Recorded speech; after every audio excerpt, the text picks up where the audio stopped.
Hello and welcome to this review of Beringer Main and Vine Moscato. Now the Beringer Company, the winery, was established in 1876 in California.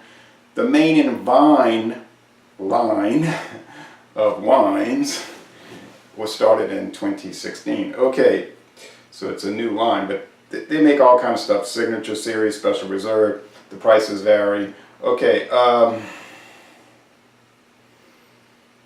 Moscato, they're saying it's between semi-sweet and sweet, so getting very much into the sweet range. Peach scented, honeysuckle aromas, fresh sweet flavors of juicy stone fruit, honeydew melon, Fuji apple, guess that's a Japanese style apple, and ripe pear. 9% alcohol, so not too strong. I think one of them was like 12.5%. This is one of the milder ones from this line that I've seen. We don't get the whole line here, okay? I've seen 6 different varieties. On the website for the Main and Vine series, it's something like 10 or 12 different varieties. Alright, so this Moscato is a variety of grape. There's like 200 different sub-varieties of it. And the range in color is from like white to dark purple, and it's part of the Vinifera wine grape. The Vinifera grape family, which they said is like up to 10,000 varieties. So, what do I know about each of those 10,000 varieties? Well, let me tell you one by one. All right, I got this bottle at Matherns, and it was $2.69 plus tax, because the deal was if you bought one bottle, it was $2.99. But if you bought 6 bottles, it dropped to $2.69. And I guess they were trying to do a major promotion around here for this brand. I said, well, heck, for that price, I'll get 6 bottles. So I noticed it's exactly 6 varieties, and that's what I did. So this is what? The 4th one. Now there'll be 2 left after this. All right, and I tried to go from the driest to the sweetest, okay? So now we're very much getting toward the really sweet. Clear. The appearance is, it's like a pale yellow, okay? But if you look at it carefully, with the way the light's hitting it in different points, there's a pink. There is a pink. You say, how can it be yellow and pink? But look, I don't know how it can be. But that's what I'm getting. And maybe that's why they have this orange, this metallic orange. Because I've noticed with this foil, kind of foilish paper cap cover, and by the way, the cork was in there so tight, it made a major pop when I pulled it out. Pop! I noticed that it kind of matches, in a way, the color of the wines. So, and video recording doesn't always pick up the color exactly in reproduction, but yeah, it has that. Strange. Let's go. I've never had Moscato before. I had that, what was it, Moscato White Zinfandel mix or something? Okay, alright. I don't even half remember what I just read, so that's good. Won't get influenced. It's musty. It's got strong grape skin. Almost like I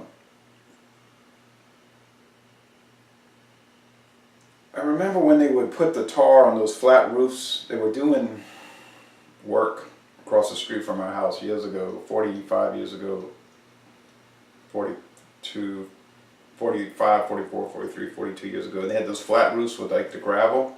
So they put that tar, you know, all real mixed in with the gravel, and they put that surface down so it wouldn't leak at those condominiums. And you could smell it, that hot tar. I guess that's called roofing tar. It has some of that. It's strange. And that's a what?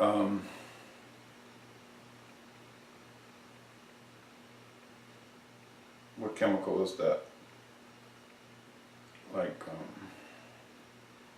not creosote, maybe. I don't know. It's herbal. And I know creosote is a bush, okay? And if you smell a creosote bush, it smells like creosote that they soak the telephone poles in to resist rot and termites. And I think that aroma is coming from that kind of musty grape skin, and I think the vinifera has that mustiness, okay? Now you say you don't know anything about wine because no one uses those descriptors. I think it's best to use whatever descriptors come to mind first, and you be more honest in the review. Instead of just saying, well, let me say what is more acceptable to the wine drinking community. I had some other cheap wines that had that strong mustiness. Like the Wild Irish Rose, the Richard's Wild Irish Rose. They used the vinifera grapes. And it wasn't colored, didn't have coloring, no red coloring. It just was really musty. But it had other off aromas and flavors. They were strange. Plus that one was more expensive than this. This was actually cheaper per bottle.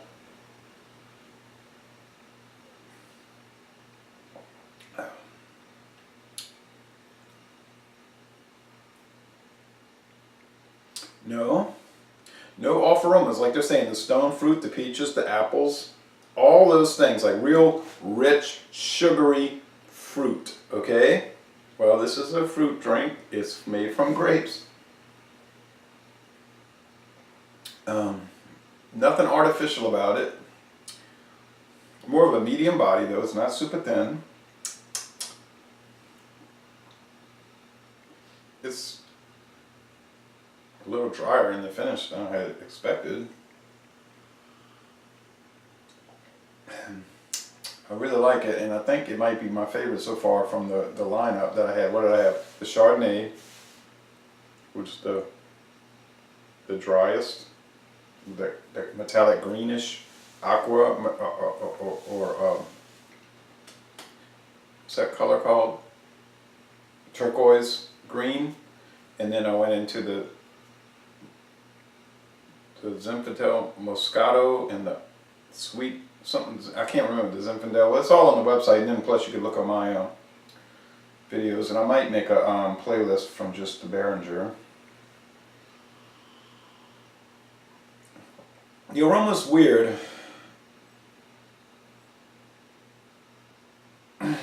It's very musty, and I don't blame the wine, and I'm not going to say, oh, it's bad.